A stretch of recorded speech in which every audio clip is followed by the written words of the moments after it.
Chaos, Realm of Gehenna. Several 100,000 kilometers away from the illusory demon forest, where the dimensional crack to Pangaea was hidden, a vast region of shattered earth and floating landmasses could be found. Beneath was a seemingly bottomless abyss of pitch darkness. It was unknown what was hidden in its depths, but it wasn't the main point of interest in the region. Instead, it was the floating landmasses that had risen to the high heavens. It appeared to be a zero-gravity or anti-gravity zone. From a distance, the layers upon layers of floating landmasses looked like an enormous fractured pillar. The floating region didn't look like a place that would accommodate any life. However, on the contrary, it was home to some of the most powerful demons and demonic beasts within a 300,000-kilometer radius of the floating region. Nevertheless, the floating region's main attraction was undoubtedly the very top in the starry sea of chaos, where a far larger floating landmass could be found. In fact, the floating landmass was vast enough to be called a small continent. On this small continent, which floated in the space region above Gehenna, a magnificently grand black palace could be found at its center. It was the Undying Devil Palace, the residence of the great devil Balmodon, ruler of Gehenna's wolf god domain. Just by comparison, the total surface coverage of all the floating landmasses in the region put together was larger than the Pangaea continent by several folds. Based on this information, it was clear the realm of Gehenna, as a whole, was incomparably vast. As such, ordinary demons would take countless years to cross the distance between the illusory demon forest and Undying Devil Palace by foot, and that was only possible if they could make the journey without dying to unforeseen danger along the way. Fortunately, there were over 36 ancient portals on the edge of the land surrounding the Undying Devil Palace. Each ancient portal led to a different region, some within the wolf god domain and others outside of it. At that moment, great devil Balmodon received a guest from outside of Gehenna. Balmodon sat on a hard-bone throne covered in soft fur in the great hall. A short distance away from him, a large skeletal figure coated in green flames also sat on a bone throne. However, this bone throne was much larger and completely comprised of whole skeletal figures. It also exuded a weak green glow, similar to the large skeletal figure's ghostly green flames. The large skeletal figure was sitting on a self-made throne full of specters that it controlled. None of it was physical. "Tell me, what business does the Jade Soul King of Hades have to visit my humble Undying Devil Palace today?" Balmodon asked, seemingly calm but wary in his heart. The Jade Soul King of Hades was another peak rank 6 divine existence and domain ruler like him. He wasn't the most preferable opponent nor the easiest one to face due to his spectral skills. Furthermore, Hades and Gehenna were roughly equal in power. Although their relationship wasn't good, it wasn't bad either. They were just neighbors who rarely interacted, which Balmodon wanted to maintain. It was better than a realm war, which would weaken both sides and make their neighboring realms cast their greedy eyes in their direction. Realm wars were far too common in chaos, most didn't even need a personal reason, just greed for resources. "Oh please, Immortal Leaken King. Don't act like you don't know why I'm here," Jade Soul King grinned eerily as the green flames in his empty eye sockets flickered. "If you don't say, how could I possibly know, Jade Soul King?" Balmodon coolly replied while secretly feeling alarmed in his heart. It almost seemed like the Jade Soul King learned about Pangaea. "It is better to ask than to assume, lest unintentionally disrespect is given," Balmodon added. "Kakik, this is why I like doing business with you, Immortal Leaken King. At the very least, you are willing to negotiate with me," Jade Soul King chuckled sinisterly before saying, "However, it's nothing new. I need a new batch of souls to refine a new divine soul pill. I need 10 million souls this time," the Jade Soul King stated the purpose of his visit before asking, "You'll give it to me, won't you, Immortal Leaken King?" 10 million souls is not a small number, Jade Soul King, Balmodon emphasized with a frown before asking solemnly, "Should I agree, what can you offer in return?" Even if he was a great devil, ruling over billions of lives in his domain, 10 million was still not a small number to freely squander. After all, it was hard to guess when the Jade Soul King would visit Gehenna and ask for more souls again. The cumulative souls would add up to a sizable sum over multiple deals, it could hurt his divinity. "One of my divine soul pills if I succeed in the refinement," Jade Soul King stated. "That's it? For 10 million souls, all you have to offer is something I might not even get? Surely, you have something more tangible to offer for 10 million souls, Jade Soul King," Balmodon replied with a deep frown. Even if he was willing to do business with the Jade Soul King, it was based on an equivalent exchange. He wouldn't agree to suffer losses. If there were no profit to gain, then there would be no deal to make. Gehenna not wanting a realm war with Hades didn't mean it was afraid of one. Balmodon wouldn't let Jade Soul King take advantage of him. "Kakik, divine soul pills are absolutely priceless in chaos. I was giving you face by offering you the chance to receive one from me. But since you don't want it, that's also fine," Jade Soul King chuckled before asking, "How about a cart's worth of rank 6 Starcore iron for 100 million souls?" Tap, tap, tap. Balmodon tapped the armrest of his throne with a finger, weighing the value of the deal. The heavy iron of a star's core was indeed valuable to rank 6 divine beings, as they could only harvest it from dead stars. However, 100 million souls was also not a small sum. That said, it was still better than giving 10 million souls for something that would most likely fail and give him nothing in return. Balmodon was not stupid, he could see through Jade Soul King's sly intention. A divine soul pill had an incredibly low success rate. If the promise of a divine soul pill was all it took to get 10 million souls, the Jade Soul King would keep coming back for the same deal every time. In other words, Balmodon would only be giving free souls for nothing. Nevertheless, before Balmodon could decide, he was suddenly notified of a subordinate requesting an audience. His subordinate, Therius of the Shadow Wolf clan, came with urgent news. Balmodon didn't doubt Therius brought urgent news related to Pangea. Thus, his expression couldn't help but turn grim and dark. The timing couldn't have been any worse. What's wrong, Immortal Leakin King? Your subordinate has something important to report. We should let him in and hear what he has to say, Jade Soul King said, seeming considerate, but he was, in fact, not. The Jade Soul King's intention was clear, he wanted to listen in on Therius's report. As such, Balmodon's expression darkened further. Let him in. Shortly after Balmodon gave the order, Therius was brought inside the Great Hall. Almost immediately, he noticed the tense atmosphere in the Great Hall. His master's grim expression nearly frightened him to death. What is so urgent for you to come and report, Therius? Balmodon asked with an oppressive and suffocating aura, threatening the Shadow Wolf clan's leader to think carefully before he gave an answer. Therius glanced at the Jade Soul King, and his body quickly trembled. He also understood he had come at a bad moment in that instant. Kakik, out with it, wolf boy. What did you come to report to your master? Jade Soul King urged with an eerily smile before adding threateningly, you better speak the truth. If you lie in front of me, I will kill you. Therius immediately shook with fear. He had walked into a hall of death. If he reported fake news, the Jade Soul King would kill him. But if he reported the actual news, his master would definitely kill him. Either choice led to death. He was doomed the moment he entered the Great Hall. Therius cursed his ill fate, but he still knew which choice to pick. He had to follow the will of his master. Master, there's an uprising in my region of jurisdiction, and my clan's power is not enough to suppress them. So I came to request urgent. Splat. Therius did not finish his false report before a giant green glowing bone feet slammed down and crushed his body into a meat paste. Didn't I say I will kill you if you lie? Kakik, did you have a death wish? Jade Soul King chuckled sinisterly to the corpse before saying, don't worry, Immortal Leakin King. I'll get the truth out of him for you. Shortly after, Therius's soul was extracted from his bloodied corpse. An expression of fear was written all over his as he helplessly flew into the Jade Soul King's grasp. Balmodon wasn't fazed when Jade Soul King killed his subordinate. But he quickly exploded with rage when he realized what Jade Soul King intended to do with Therius's soul. Jade Soul King, my undying devil palace isn't a place for you to act as you please. What do you mean, act as I please? I was just punishing a dishonest subordinate on your behalf, Immortal Leakin King. A subordinate who lies to his master deserves death, Jade Soul King replied nonchalantly, preparing to extract information directly from Therius's soul. Suddenly, Balmodon had made a preemptive move at Jade Soul King, clawing at the hand that held Therius's soul, only for the latter to block it with a bone shield cloaked in eerie green flames. Boom! The Great Hall suddenly resonated and shook violently from the powerful impact of their clash. However, the rebounding force pushed back neither side. Balmodon exerted more force on the green flaming bone shield but did not budge it. At the same time, Jade Soul King increased the power of his green flaming bone shield but also failed to force Balmodon back. The two were locked in a stalemate, with neither side losing to the other. Rumble. The ground shook with low, reverberating tremors. Before long, cracks formed underneath Balmodon's feet as the weight of the clashing forces traveled into the ground. With each additional exertion of physical might, the fractured floor expanded further and further, reaching the corners of the Great Hall. Kakik, why are you so angry, Immortal Leakin King? He was just a mere subordinate, Jade Soul King chuckled eerily, antagonizing Balmodon before asking, there's no need to harm our relationship over him, don't you think? He wasn't just a mere subordinate. He was a semi-divine being who over him, don't you think? He wasn't just a mere subordinate. He was a semi-divine being who had inherited some of my bloodline. That makes him a descendant of mine. Even if he has to be punished, only I have the right to punish him. Not you, Jade Soul King. Balmodon roared. He exerted even more force to break the green flaming bone shield, which only resulted in further damage to the Great Hall's floor.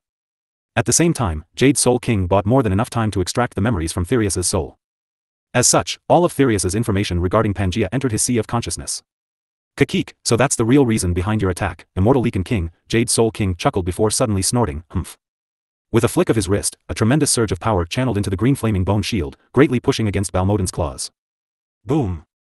Balmodon was finally forced to retreat several paces as his claw separated from the green flaming bone shield. However, the rebounding force also forced Jade Soul King back. The Jade Soul King's bone throne collapsed into a pile of broken bones in the process. But shortly after, the broken bones reformed, 738. Forging a bone staff with a crown cage containing an orb of green flames within. Jade Soul King grabbed his bone staff and slammed the ground, causing an outburst of green flames to run along the fractured floor. The green flames covered the floor around the Jade Soul King, forming a sea of green flames and becoming part of his domain. Within the Jade Soul King's domain, he could use his power as he pleased, which gave him an advantage over everyone entering it. Summoning your domain so soon, Jade Soul King? Are you afraid of me? Balmodon grimly asked as his surroundings surged with cool, white streaks of moonlight that also had a tinge of crimson in the mix. Rumble. Within moments, a beam of concentrated moonlight suddenly descended from above the undying Devil Palace. It passed through the great hall's transparent ceiling and slammed into the ground around Balmodin. In that instant, time seemed to flow backward in slow motion as the beam of concentrated moonlight bounced off the surface of the floor and scattered into floating particles of moonlight. They looked like rising raindrops. These floating particles of moonlight soon converged within Balmodin's body, significantly increasing his physical attributes. The entire phenomenon was part of Balmodin's support-type domain, which differed from Jade Soul King's attack-type domain. Balmodin had summoned his domain in response to Jade Soul King summoning his. It appeared like a big fight between these two peak rank 6 divine beings could break out at any given moment. Neither side wanted to be at a disadvantage due to being ill-prepared if it did. However, Jade Soul King still had a calm expression, not that people could tell from his skinless, bony face. Kakik, since I learned Gehenna's great secret, I doubt you'll just let me leave scot-free, Immortal Leakin King, Jade Soul King stated before suddenly adding, however, I must say I'm surprised. I didn't expect Gehenna to be so poor that they would put great importance on such a barren world. A world without spirit energy has little to no value. Well, I suppose the abundant toxic seawater is somewhat useful for refining poison, among other things. Still, I doubt that's enough to be of interest to the 7 great devils of Gehenna. Even after perusing the information from Therius's soul, Pangaea did not appear the least bit valuable to him. However, the 7 great devils' interest in Pangaea piqued his interest. Thus, Pangaea must have some other hidden secrets not included in the information he acquired from the soul of the Immortal Leakin King subordinate. So what if it's a barren world? Balmodin's eyes flickered subtly before snorting, it's still a gateway to the new chaos verse. Pangaea itself isn't important. What's important is what lies beyond it. A new chaos verse is always filled with countless opportunities and resources, Balmodin coolly stated, diverting Jade Soul King's attention to the chaos verse. Kakik, that's true, Jade Soul King acknowledged before revealing a piece of important information. Where else did you think I acquired Starcore Iron, Immortal Leakin King? You mean? That's right, Jade Soul King openly admitted, knowing what Balmodin wanted to say before he could finish saying it. You didn't honestly think Gehenna was so special that it was the only one granted such an opportunity, Hades also has a dimensional crack leading to the new chaos verse. On top of that, our dimensional crack is connected to a dead star realm. You didn't honestly think Gehenna was so special that it was the only one granted such an opportunity, Immortal Leakin King? Jade Soul King asked, the 2 orbs of green flames in his eye sockets narrowed as if he was squinting his eyes, if he had any. Who do you take me for, Jade Soul King? Balmodin coolly uttered before continuing, I may not have lived as long as you or the other great devils of Gehenna, but I am still a great devil of Gehenna, lording over a vast region of land. Even an ignorant buffoon living under a rock must have heard the history of chaos at least once, let alone I. Of course, I would know Gehenna wouldn't be the only realm connected to the new chaos verse. However, the start of every destruction cycle is always incredibly slow. It could take several 100,000 years or even millions of years before a second world enters chaos. Furthermore, there hasn't been any news of the new Chaosverse destruction cycle spreading in our eternal Dark Heaven sector, not to mention it was estimated that the Chaosverse destruction cycle wouldn't begin for another 6 billion years. That's why we had to keep Pangaea secret. Who knows how many denizens of chaos would swarm to our realm for a chance to explore the new Chaosverse if the news spread? Balmodin stated. Although he didn't want to continue such a topic with the Jade Soul King, he figured he had at least successfully degraded Pangaea's value and diverted the Jade Soul King's attention to another matter, or so he thought. Unfortunately, Jade Soul King had a sharp mind. So you also know the new Chaosverse destruction cycle started 6 billion years earlier than its predicted time, Immortal Leakin King, Jade Soul King acknowledged Balmodin's information before gravely mentioning, then you should also know that in the 128 chaos cycles of Chaos's existence, this has never happened before. Something is seriously wrong with this new Chaosverse, Immortal Leakin King. Tell me what you have learned about the new Chaosverse, and I will also share Hades' experience and discovery with you, Jade Soul King offered. You definitely know something. Otherwise, given its overwhelming strength, why hasn't Gehenna conquered Pangaea in the 300 years since its discovery? Perhaps Pangaea has something that made even the 7 great devils of Gehenna afraid or wary? When Balmodin heard Jade Soul King mention that, his expression turned grave and gloomy. It became clear to him that Jade Soul King noticed the flaw in his statement. You must understand that Hades is also connected to the new Chaosverse. Whatever hidden dangers it has, Gehenna won't be facing it alone. That's why our 2 realms should share what we know and overcome it together. Otherwise, it could destroy us, Jade Soul King stressed. Then, you tell me what you have experienced and discovered in the new Chaosverse first, Jade Soul King, Balmodin firmly demanded before adding, you owe that much for killing my subordinate. I won't ask for other compensation if you tell me. The atmosphere suddenly intensified when Jade Soul King glared at Balmodin in silence. A battle between the two seemed inevitable. However, Jade Soul King suddenly sighed and withdrew his attack-type domain. While exploring the Dead Star Realm in the new Chaosverse, our forces encountered a spirit sentinel of fire and suffered devastating losses. 700 quasi-soul kings and 3 billion undead soldiers below rank 5, that was the loss we incurred due to the spirit sentinel of fire, Jade Soul King revealed. When Balmodin learned of Hades' losses, his pupils shrank into slits from shock and alarm. Given Hades was home to undead beings that didn't require the normal sustenance of life to continue their existences, he didn't find it surprising if Hades could send such a large force to explore the new Chaosverse Sea of Stars. However, the death of 700 quasi-soul kings truly shocked him. That was equivalent to 700 semi-divine rank devils. Even for Gehenna, 700 semi-divine rank devils weren't a small number. Jade Soul King wasn't exaggerating Hades' losses when he said it suffered devastating losses. Hades sure is unlucky to run into an existence that is the bane of all undead beings, Balmodin commented with a frown before expressing his doubt, but how in the world could Hades suffer such a devastating loss in the presence of you, Soul Kings? The Spirit Sentinel of Fire could only be defeated, not killed. Every time a Soul King destroyed the Spirit Sentinel of Fire, it would reform itself and slaughter our undead soldiers. That's how Hades suffered such losses, Jade Soul King answered. I, myself, have destroyed the Spirit Sentinel of Fire over 1,000 times while buying time for our forces to retreat back to Hades. So, trust me when I say this, but I don't think this was a normal Spirit Sentinel of Fire, it was created to eliminate all living beings. There wasn't a single sign of life discovered in the Dead Star Realm during our exploration. I don't know what kind of existence created the Spirit Sentinel of Fire, but I'm certain it is anti-life. That's why Hades has already sent a representative to report the matter to the Domain Lord. Jade Soul King added. Domain Lord. Balmodin uttered with a frown. A Domain Lord was the ruler of a group of star realms. Such an existence was only a rank 7 or rank 8 divine being, depending on the strength of the collective star realms. In the vast and boundless chaos, such a level of existence was nothing. That being said, a Domain Lord was still the highest level of existence that rank 6 divine beings they could contact due to their limited power of travel and influence. A rank 9 divine being would not even look at them, let alone talk to them, and that was if they could even meet such a high-level divine being. I believe I've said enough, Immortal Leakin King. It's time for you to share what you know, as we have agreed upon, Jade Soul King urged before asking, why hasn't Gehenna conquered Pangaea? I doubt a Spirit Sentinel is guarding it if there's life on Pangaea, Jade Soul King added as the 2 orbs of green flames in his eye sockets flickered. Pangaea is. Balmodin thought carefully about his choice of words before revealing, guarded by a rank 8 existence. Back in the Sea of Stars, Vaan quietly observed the beautiful blue planet of Pangaea for some time after stabilizing his cultivation. However, he still couldn't find any location of particular interest, or rather, there were too many points of interest on planet Pangaea. Far too many regions were obscured from view due to natural and supernatural causes. The remnants of the advanced civilization could be hidden anywhere. Although the land of mist occupied by the mysterious divine serpent empire appeared to be one of the most suspicious places, Vaan had a gut feeling the remnants of the advanced civilization weren't hidden there. There were unproven speculations that most of the Darkans from the Great Darkan Empire fled to the land of mist and formed the divine serpent empire after its fall. Nevertheless, that only made it unlikely. Vaan still hasn't ruled it out of the list of possibilities. Eventually, Vaan returned to Pangaea and made trips between Sun Peak City and Red Dragon Clan, handling miscellaneous affairs and overseeing their development. Due to his status and period of absence, he invested more time in the Red Dragon Clan's development.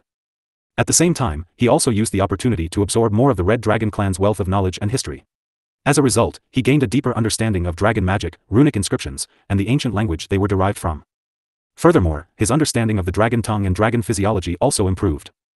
Using his depth of knowledge in aura cultivation and dragon physiology, coupled with his abilities gained through the system and spirit contracts, Vaan developed a method to improve a dragon's innate talents. Like humans, dragons weren't born perfect creatures, they also had imperfections.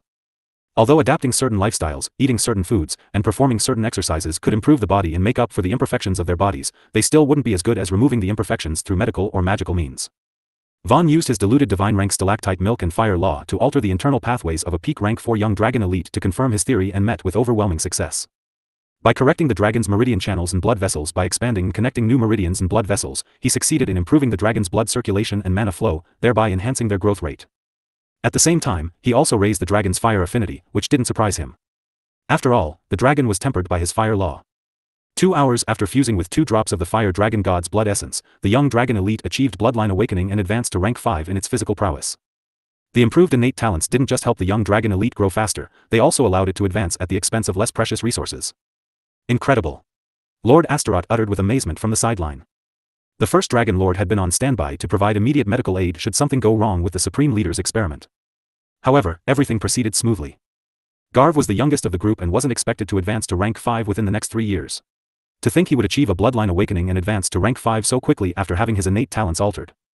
Supreme Leader, if it's not too much to ask, could I ask you to perform the talent improving procedure on the others as well? Lord Astaroth sincerely requested. Everyone will get a chance. You don't have to worry about that, Vaan calmly assured before saying, however, the Dragon Lords should have priority. As you will, Supreme Leader, Lord Astaroth consented without objection.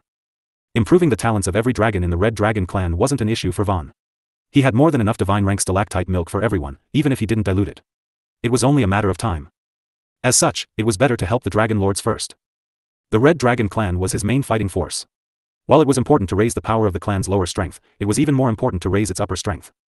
100 low-level rank 5 red dragons wasn't comparable to a single early demigod rank red dragon lord. Vaan could see that Lord Astaroth's physical flesh was on the verge of advancing to the demigod rank. The first dragon lord just needed a slight push in order to reach it. He also suspected that besides Lord Narvim, who suffered a backlash from using forbidden magic in the past, the other dragon lords were in similar situations. 6 hours later, Vaan finished improving the innate talents of all 9 dragon lords and 21 other young dragon elites under 300 years of age. During this time, Hester heard of his visit to the clan and came over to accompany him. While it was fascinating to watch him at work, Vaan knew Hester had other thoughts in mind. Thus, without needing to beat around the bush, he dragged her back to the guest building and banged her to her satisfaction shortly after finishing his business with the dragons. Since Vaan had a promise to keep with the other ladies, he only spent 2 hours to completely satisfy Hester's carnal desire. Unfortunately, whether it was Lenita, Lilia's, or Hester, who had already become a peak stage high witch with the dragon's assistance, none of them could give him any benefits from dual practicing. Given his present level of cultivation, he suspected only transcendent witches or above could help him improve. Everyone else below the transcendent rank could only raise his low elemental affinity or expand his heaven-swallowing space. When Vaan returned to the new City Lord Manor in Sun Peak City, it was past dinner and late in the night. As such, he retired to his arranged room. When he did, Dahlia, Solana, and Aliana shortly walked out of their rooms and met in the corridor. In that instant, everyone revealed a look of surprise. At the same time, they secretly tried to guess each other's motives. Ahem, I'm just getting water. Don't mind me, Solana bailed from the confrontation with a slightly awkward cough. She wasn't going to compete with her daughter. Shortly after Solana left, leaving just Dahlia and Aliana, Dahlia also bailed. She smiled wryly and made way for Aliana to walk past her. Meanwhile, Serena peeked outside her room through the slightly open door before sighing. The competition for her teacher's affection was seemingly amicable but actually fierce. She, who had no prior physical intimacy with her teacher, stood no chance. Shortly after Aliana entered Vaan's room, her sweet yet temptatious moans resounded through the corridor, causing everyone else in the manor to blush from embarrassment and feel hot from strong arousal. They secretly cursed Aliana for her impatience and inconsideration. The least she could have done was cast soundproof magic on the room. Even though they thought that, they didn't cast sound insulation magic on their room to block out the noise. Solana and Dahlia couldn't help but listen to Aliana's bell-like moans while imagining themselves in her position. However, simply listening and imagining wasn't enough for them, they couldn't resist reaching down to their fairy caves with their hands. A moment later, Dahlia's soft, gentle cries and Solana's mature, womanly pants echoed in their respective rooms. HNNG. Vaan had long anticipated a line would be waiting for him. The night was short but also a busy one. Thus, he made Aliana achieve climax repeatedly in a short time to wear her out and achieve satisfaction faster. Who's next? Vaan's voice drifted through the empty corridor. Almost immediately, Solana and Dahlia's hearts skipped a beat.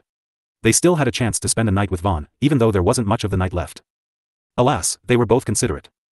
Solana and Dahlia waited in their rooms, intending to give up their chances and allow the other to take it. When they didn't hear any door-opening noise in the corridor, doubt filled their hearts. Creak. Solana and Dahlia ended up opening their doors at the same time and meeting each other face to face. Dahlia's face quickly turned red from embarrassment, prompting her to flee back into her room. Lady Dahlia, please wait. You can go first. I don't mind being last, Solana stated before realizing the implication of her words. *T. I mean. Ugh, whatever. Solana quickly gave up on an explanation. Although everyone knew she also had a thing with Vaan, she hadn't been openly vocal in admitting to it. She had a sense of guilt towards her daughter.